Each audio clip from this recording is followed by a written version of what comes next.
Siapakah pemuda gagah dan kakek berjenggot itu? Ya, ternyata mereka adalah orang yang sama. Beliaulah Kiai Haji Agus Salim, sang guru bangsa legendaris itu. Ketika kita membaca biografi beliau, tentu kita akan tertegun betapa pahlawan nasional yang satu ini punya begitu banyak kebaikan. Beliau seorang pejuang, pemimpin media, ulama, menteri, ketua partai, filsuf, pembaharu, diplomat, guru bangsa, dan lain-lain. Kecerdasannya tentu tak perlu dipertanyakan lagi. Beliau lulusan terbaik HBS, mengalahkan keturunan Belanda, Eropa, dan Asia Timur.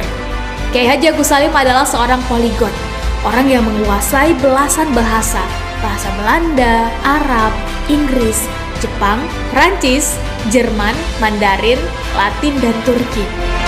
Ia juga menguasai beberapa bahasa daerah, seperti bahasa Melayu, Minang, Jawa, dan Sunda. Semua kepiawaiannya itu berguna saat beliau memimpin delegasi Indonesia dalam berbagai perundingan dan misi diplomasi. Salah satunya adalah misi diplomasi ke Timur Tengah selama berbulan-bulan untuk mencari dukungan sekaligus pengakuan atas kedaulatan Indonesia. Dan itu berhasil. Berkat kepandaiannya dalam berdiplomasi, maka Indonesia mendapatkan pengakuan secara de jure resmi sebagai negara berdaulat oleh Mesir, Lebanon, Suriah, Arab Saudi, dan Irak. Ya, itulah jasa Kiai Haji Agus Salim, guru besar bangsa yang dalam perjalanannya selalu mumpuni mengambil peran penting, seperti ketika perjanjian Linggarjati, Renville, sidang ILO di Jenewa, juga sidang Dewan Keamanan PBB.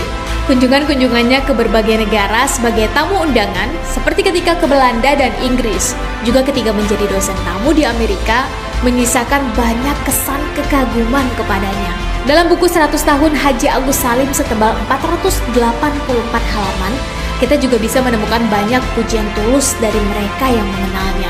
Bung Karno berkata, "Saya pernah meneguk air yang diberikan oleh Haji Agus Salim sambil ngesot di bawah kakinya."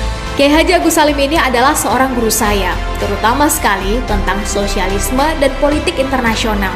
Sangat broad-minded, terpelajar, lucu, dan ulama yang intelek. Begitulah kata Bung Karno. Hamka berkata, itulah manusia yang nilainya sama dengan sejuta manusia, bahkan lebih. Jarang-jarang Tuhan memberikan manusia semacam itu dalam alam ini, apalagi kepada satu bangsa. Profesor Samer Horn dalam catatan hariannya, 14 Oktober 1946 menulis, orang tua yang sangat pandai ini adalah seorang yang sangat jenius dalam hal bahasa. Ia dapat berbicara dan menulis dengan sangat sempurna, setidaknya dalam 9 bahasa, dan mempunyai hanya satu kelemahan, yaitu selama dalam hidupnya melarat. Demikianlah tulis Profesor Samer Horn. Ya, Kiai Haji Agus Salim adalah seorang yang bisa dikatakan hidup melarat. Dengan semua kepandaian dan jasa yang dimilikinya, tentu mudah bagi beliau untuk hidup mewah. Tapi beliau lebih memilih untuk pindah dari rumah kontrakan dari satu gang sempit ke gang sempit lainnya, demi menjaga totalitas dan keikhlasan dalam pengabdian. Leiden is legend.